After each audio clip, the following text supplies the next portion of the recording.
Hey, Hello, Rashad. Twitter world. OJ Simpson here. So much to digest and speak on. My first Caitlin Clark experience live in the flesh. Caitlin Clark's first time in the ATL. And I ain't gonna lie to y'all. This game and last night, it just opened my eyes so much. And it explained a lot and it clarified a lot of what's like going on, with everything. So, I guess I'll start off by saying, I don't think in my 20 plus years, almost 25 years of going to basketball games in my life, I've seen something so crazy over one player. Because, for me, I never got to see Jordan. When Jordan was on Washington, when he was on the Wizards, I never got to see him. So I felt like that probably would have been the closest thing. That jump was crazy, bro. I'm not even gonna lie to you. It was like the Beatles, Michael Jackson was in town. Like, it was wild, man. Like, the fanfare was crazy. And, the Dream, they're the only team in the South. So in the WNBA, so it's people from Tennessee, people from Florida, people from South Carolina, North Carolina, of course, South Carolina for Aaliyah. There's people from, probably Alabama, Mississippi, all of those things. Louisiana, if they don't drive to the Wings games and stuff like that. It was the entire South and whoever else was in town and whatnot in the building. I've never seen something like that, bro. Like it's one thing to see it on TV because I watched the game, obviously, like in LA, but it was like one that sticks out to me on the road when they packed out Crypto and Crypto was on his feet and, when she hit threes, it was like, it was crazy and stuff like that. But, it's different seeing it in person. Because I would say South Carolina had a great atmosphere. I went to South Carolina, LSU a couple years ago. This was right before Angel Reese became like a mega celebrity. She was just really popular at the time. And it was against Aaliyah Boston. You guys remember that game. Alexis Morris went crazy, things of that nature. So, yeah. I've just never seen something like this, bro. Obviously, covered the NBA playoffs a few times and went to the NBA playoffs, just as a fan growing up as a kid. First time with my dad, that 2008 series with the Hawks and the Celtics, where the Hawks took them to 7 games. I went to that game 3 of that series. And that was probably the most electric crowd I've been a part of. That was game 3 right there. The 2015 season with the Hawks, where they went perfect in January and became the Eastern Conference Player of the Month, the entire starting 5. That was a pretty crazy season and some loud moments, especially the game against the Golden State Warriors. Stephen A. was in the game. That's probably the most hype game that I've been to. That plus later on in that season, Eastern Conference Conference Finals Game 1 against LeBron James and the Cleveland Cavaliers. Floyd Mayweather was in the building. So those are 2 of the most hype games I've been to. The Hawks, 2008 first round series, Game 3 against the Boston Celtics. And 2015, 3 hype games. 2015 regular season, number 1 East team, number 1 West team, the Hawks and the Golden State Warriors. Stephen A. was in the building regular season. And then Eastern Conference Finals, Game 1 at home against LeBron James and the Cleveland Cavaliers for the Atlanta Hawks. 3 most hype games I've been to. Great atmospheres, South Carolina women's basketball. And then I would say Georgia State had a very unique atmosphere, because the old sports arena at Georgia State was just a weird building and stuff like that. And there's a huge rivalry between Georgia State and Georgia Southern over the whole GSU thing. And one year, I believe I was turning 21, and the game was just amazing. Isaiah Dennis hit a shot at the buzzer, but it came after the buzzer, so they went to overtime, and Georgia State still won. But, DJ Mark B was the DJ back then. He's DJ for 21 Savage now, and he produces for everybody in underground Atlanta, whether it's Key, Tony Snow, Baby Drill, 21 Lil Harold, the whole slotted gang. Like I said, he's 21 Savage DJ now and stuff like that. But he was DJing at the school because he was a student at Georgia State. at the time. And, you know, he was the first person I heard mix up Swag Surf with another song. So, he, you know, he played Swag Surf, and when the beat dropped, he went to Ran Off on the Plug Twice from Plies, and that song was, like, hot at the time. I'm just balling at the Ritz Carlton. Like, it was, like, a huge song at the time. It was a meme, and it was just a different time back then. That was probably, like, 2016, 2017, I think. Hit the Quam was a thing back then. So, yeah, it was 2016, I think. I want to say 2016. But whatever it was, it went crazy. It was like my 21st birthday, so it was just amazing. And that was probably that and the South Carolina game. So the two college games, those were most unique atmospheres I've been a part of with basketball. Most hype, those 3 Hawks games that I gave you guys. And then I would say just the best person I ever seen live in basketball was Maya Moore in high school. I was in 6th grade, and she played my high school. You know, I was in middle school at the time, obviously, but the high school under my school district, she played them in the state tournament. It was the Sweet 16, and she just killed it. And I've never seen somebody like that. She went on, obviously, to become, like, one of the greatest players ever. And that was the best player I've ever seen live. Felicia Greer as well. I'm giving you guys a long rundown. I say all this to say I've watched a lot of basketball in my life, and I've never seen something like that with the Caitlin Clark-Van pair. That was 5 minutes of me saying, like, all the basketball I've watched in my life. I've never seen something like that with, like, basketball for one player. I've seen Kobe come to Atlanta. I've seen Curry come to Atlanta. I've seen LeBron come to Atlanta. I've seen Allen Iverson come to Atlanta. Obviously, all of those guys, Carmelo Anthony, you can go down the list. I've seen all of those guys come down to Atlanta, and they have huge fan bases and stuff like that. But a lot of the times, it was kind of like also the teams played parts of it, except for probably, you know, Dwight Howard on the Orlando Magic, who's from Atlanta, and then Carmelo Anthony on the Denver Nuggets. Like, not many people in Atlanta probably grew up Nuggets fans, but a lot of kids love Carmelo Anthony. So, you know, they're cheering for the team, you know, as well. With Caitlin, it was clear as day. There was no confusion. I would say 70% of that crowd was there for Caitlin Clark. Like just Caitlin Clark. Like, nothing else, just Caitlin Clark. Like, you know what I mean? And it was a pocket of that 70. Well, no, because that's 70, right? It was probably about 10% more of, like, Fever fans. So, like, the Fever fans, they would cheer for everybody who scores on the Fever. So, Melissa score, Aaliyah scores, you know, Grace Berger hits a 3 or something like that. Like, they were all cheering for the entire team, whoever scored on the Fever. Erica Wheeler scores, and they're all cheering. And then Kelsey Mitchell, of course. And so now we're left with 20%. I would say 20% were Atlanta Dream fans. And that's sad, man. That's sad. And like somebody said in the WSB comments, they were like, but y'all couldn't pop out like this to support Ryan Howard, you know. And obviously, Atlanta Dream, they sell out all the time and they brag about it. But the arena they play in is like 3,500.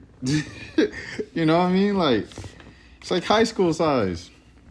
Or community college, junior college size arena. And, you know, for Ryan, like, I really hate that she's hurt now and she's out indefinitely. I believe it was with the ankle injury. She's been banged up kind of all season, but, you know, that ankle is the one that took her out indefinitely. I really wish she would have had the chance to perform in front of that crowd to gain some new fans around the South and in Atlanta in particular. And so, yeah. But besides all those points, yeah, there were 20% Atlanta Dream fans, 10% Fever fans, and then 70% just Caitlin Clark people. I've never seen something like that. It was, like I said, watching the Beatles. I'm saying the same thing over and over because it was so, like, unbelievable. Anyways, let me get on to the next scene. Oh, so I ran into her. First time I ran into her, you know, I get in, I check in through security and everything like that. And I'm walking to the visitors' locker room. So I walk into the visitors' locker room because that's what they said the press conference was going to be for Caitlin, her media availability. So I'm walking to the locker room, and then I look up, and Caitlin sees me, and it's Caitlin and the PR dude. So I look at her and the PR dude. I said, "Y'all already did media?" And then he said, "Nah, we headed there now." I said, all right, bet. I thought y'all was in the locker room. He said, nah. He said, you could follow. I said, I'll just follow y'all. So I was walking with him. And then we got to the room. He was like, you go in first. So I went in first, and it was a bunch of like cameras and everything in the media room. It joint was crazy, bro. It was packed like the Hawks were in the playoffs. You know, that's the only way it is like that. And but yeah, it was crazy, man. The media room was packed. I'm talking about 4 or 5 professional cameras on the little media stand. And if you got a professional camera on the media stand, it's not online, it's not this, it's not that. This is pure TV channels. So you're talking about 11 Alive, Fox 5, WSB. These are all Atlanta channels, by the way. Atlanta News first. And then the whoever the WNBA, the Ion crew was there and stuff like that. Like, it was crazy, bro. They packed it out. So they packed it out. Barb Rathman's there, you know, who used to call the Dream Games back in the day with LaChana Robinson way back. That's a throwback. Hey, that's a throwback for Atlanta folk. But, you know, Bob Rathman was there, and obviously he is the long-time commentator as well for the Atlanta Hawks on the broadcast on TV. Terrence Moore was there, my mentor, you know, my guy, a long-time respected national journalist and Atlanta sports columnist, legend, and just kind of like an opinionated sports writer and stuff like that, you know, kind of high up in the place and in the space and stuff, highly regarded. And, you know, it's just people like that. Dan Wolken was there from USA Today. He asked a question in the pregame. And, yeah, man, so like, when I seen Caitlin in the hallway, it was kind of like she looked up at me, but when I looked at her, she, like, put her head down because, you know, when you get stared at all the time and being so famous, you just kind of want to, like, keep to yourself. But I also kind of looked at her to see, like, if she would recognize me, if she knew me. And she didn't. She didn't give me anything right there. When I said my name and introduced myself before I asked a question, she kind of lit up. And, you know what I mean? Like, I don't always want to play, you know what I'm saying, main character syndrome and stuff like that. But for those of y'all who might not know, on this channel lately in the season and the end of Iowa season and stuff like that, there was a lot of kind of like just, you know, being real about the Caitlin Clark situation and what's going on and like the role race is playing in all of it and the larger discussion of society, not just basketball, that is being had around the Caitlin Clark phenomenon. But 4 years ago, as a freshman, you know, thanks to guys like Kurt Johnson, thanks to people like Doc and, you know, all my other people, I always say that I have the smartest basketball subscriber base on YouTube. They were all like, yo, you need to check out Caitlin Clark. And then she also became like a freshman sensation, too, around the space. But it was nothing like what it is now. And so I was reacting to her stuff as a freshman. And, you know, that, like, a lot of people's first time seeing Caitlin Clark was on my channel. You know what I mean? It wasn't quite like Paige, because Paige, a lot of people already knew her at that point in the basketball space. But Caitlin wasn't as known as Paige back then. So it was like, you know, a lot of people's first time watching her was on this channel. I know I just said that. I'm sorry. I'm talking in circles right now. But so yeah. So she lit up when I said my name, when I announced who I was and stuff. You know, I might look a little different, a little older. And she lit up. And I was like, dang, that's cool. And I asked her a question about basketball. Hey, Caitlin, Rashad Milligan rolling out here. I wanted to ask you, 16 games in, as you mentioned, basketball-wise, what has been your favorite part of the W? That's a good question. I mean, I think just getting to play, like, this has, like, been my dream ever since I was a young kid, and now I get to live out that every single night. Like, you kind of pinch yourself, like, this is my job. Like, I'm a professional athlete. Like, that's pretty incredible in itself. So I think just the fact that I get to do this every single night, like, I never take that for granted, and certainly there's been ups and downs through the early part of my career, as, you know, every rookie goes through, as every, you know, player does. Like, that's just how it goes. And but I think, you know, every single night it's another opportunity to enjoy this crowd, enjoy the environment, have a lot of fun playing basketball, because there's so many people that would want to be in my shoes or be in our team's shoes. And for me, like, that's what's so cool about it. Because, you know, with all these viral clips, she says, I just want to play basketball. I just want to play basketball. So I said, what's your favorite part about the basketball? And she said, that's a good question. And when she said that, I was like, job well done, man. Because y'all seen how pissed she's been at these questions. And I'm sorry, Mom, how mad she's been and upset she's been at these questions. Mom, don't get me. But yeah. So y'all seen how Matt said she's been at these questions and stuff like that. So to see her like light up, sit back and really have to think about the answer and say that's a good question, I feel like I did a good job. And we on good terms. Me and Caitlin Clark, hold on. We friends though. Yeah. So that's all I really have to say. In terms of her playing ability, it was pretty much just what I've seen on TV and everything like that and watching film through the years. If anything, the leaner that she does, like, right, with threes, like, it's like she's more comfortable with taking a contested leaner three as opposed to just, like, a regular pull-up in transition or in rhythm when getting the ball, catch and shoot. And that's so weird to me. And she pulled up one of them little... I said... What? And she missed it. Leah Boston, I think, got the rebound and put it up. But it was so frustrating to me. I said, why would you take that? Like, that shot just frustrated me so much. But yeah. She definitely has some work to do, as you guys all know. You guys watch the games. But great players always figure it out. We were just talking about how Trae Young was, like, the exact same way as a kid. His rookie year, like, slow start. He had to figure it out. He had to... bulk up, but also like B, learn the schemes enough to where he can kind of go around the stuff and still finish. And now he's like one of the best floater finishers in the league. You know what I mean? So I think that's Caitlin's next step because, she obviously drives to the rim a lot. But now she's just like running to brick walls. She's running to brick walls. In terms of the Atlanta Dream, I guess I should bring it up since I have this stat sheet out. Nia Coffey, man. Nia Coffey is the one player that I'm looking at from that game last night. She's returning from injury last season. Like, she had an injury at the end of the season. I don't know what she did overseas, if she was, playing overseas in the offseason. I know one of the years she was one of the Atlanta Dream's, like, brand ambassadors. So she stayed in the States and got paid by the WNBA to help build the brand of the Atlanta Dream. But, yeah, she hasn't really found herself yet on the court because I haven't seen her struggle like this. I don't know if it's an injury and she's just not the same player now, but this is not like Nia doesn't struggle this much.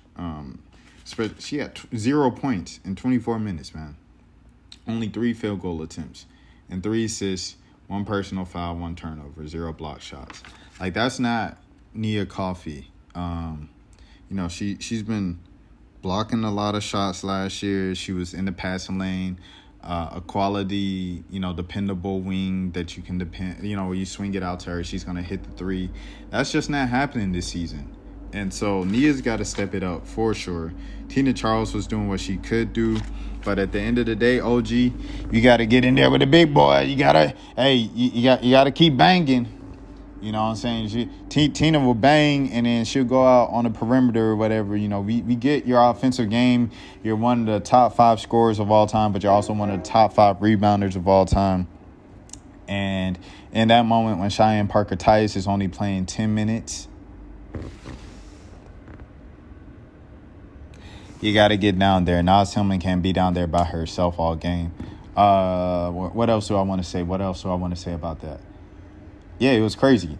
Melissa Smith was getting layups right down the lane.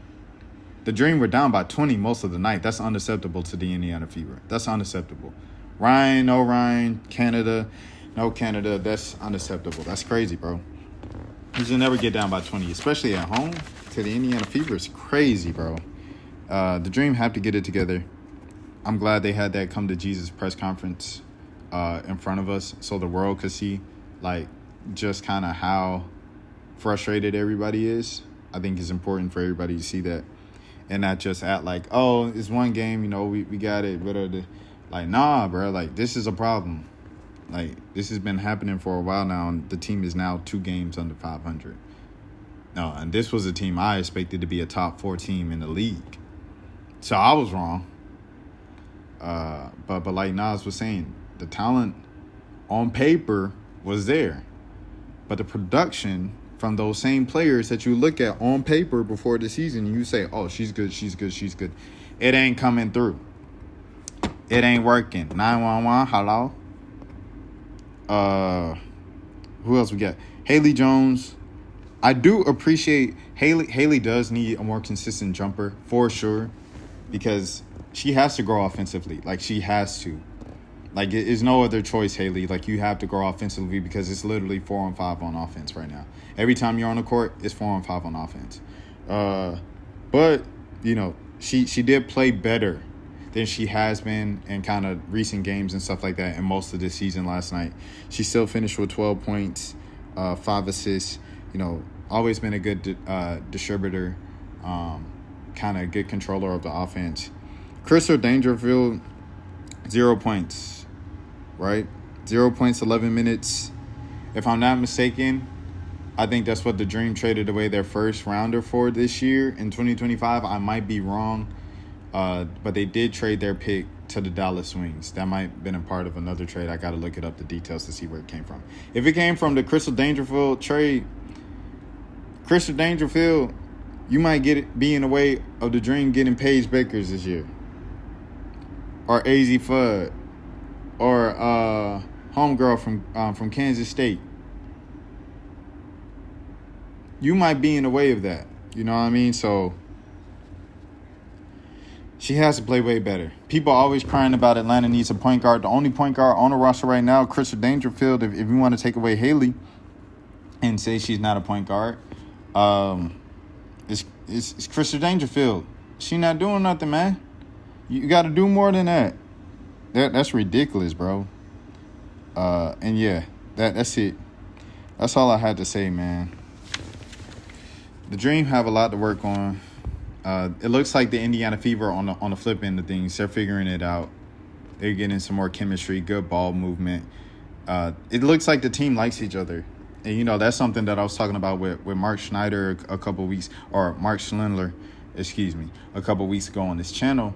I don't know what it's going to be like when Alyssa, like, if her or her family, the people around her, like, just have a outburst. You know, it was kind of close with the Dejanay calling out Caitlyn thing. It was like, uh-oh, what's about to happen?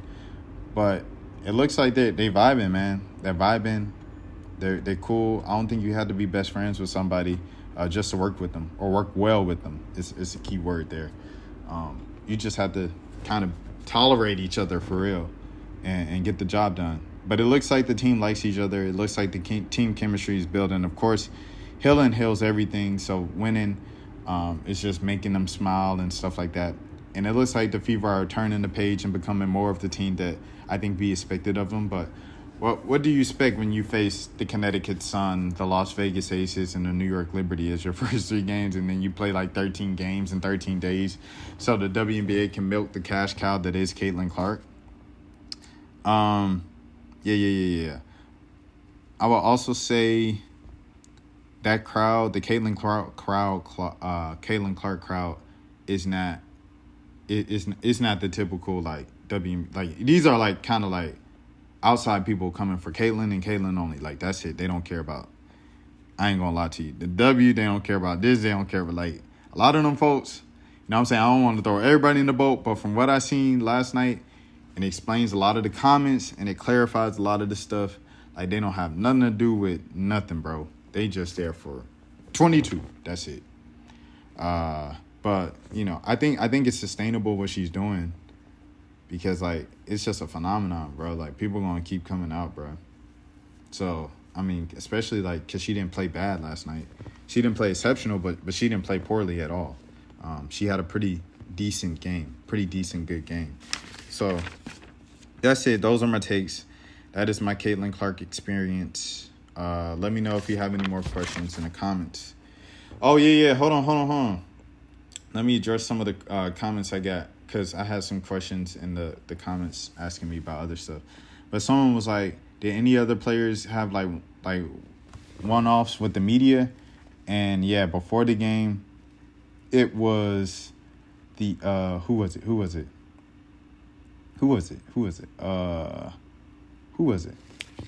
They asked, okay, the Atlanta Dream. So the Atlanta Dream had a couple players out on the court before the game. Ariel Powers, Nia Coffey, and Al Silman. So that's who they had on the court. Like, well, everybody's available, but those are the people that the media pulled over. And those are the people who usually cover the Dream. Most Dream games in the media room, especially post game, is fairly full. You know, you're talking about, I would say 6 is low. I'd probably say about 10 to 15 on average. That's a guess. But yeah, about 10 to 15 media different outlets at each game for the Dream all season. So this ain't nothing new. And these are people who's been like people who've been covering the team. You know what I mean? Because we were there too. Like, these are people I've been covering the league for. This is my 3rd year covering the league full time again. But I've been covering the league, or I've covered games and stuff like that sporadically, like 2017, 2018, stuff like that. And yeah. And it's the same people from back then, 2017, 2018, that it is now. So Atlanta's kind of always had that like support and everything like that, media-wise. The other places I've been to have it as well. LA has it. And I'm not sure about like New York. Like, I haven't been in media room New York. I went in New York as a fan. But they have great support out there. They have like Liberty jerseys, and you know, they have like legit support for that team. So shout out to everybody I shouted out in this video. It's 25 minutes. If you are new to the channel, this is our road 5K subs. And until next time, man, please take care of yourself. Hey, Rashad. That's a good question.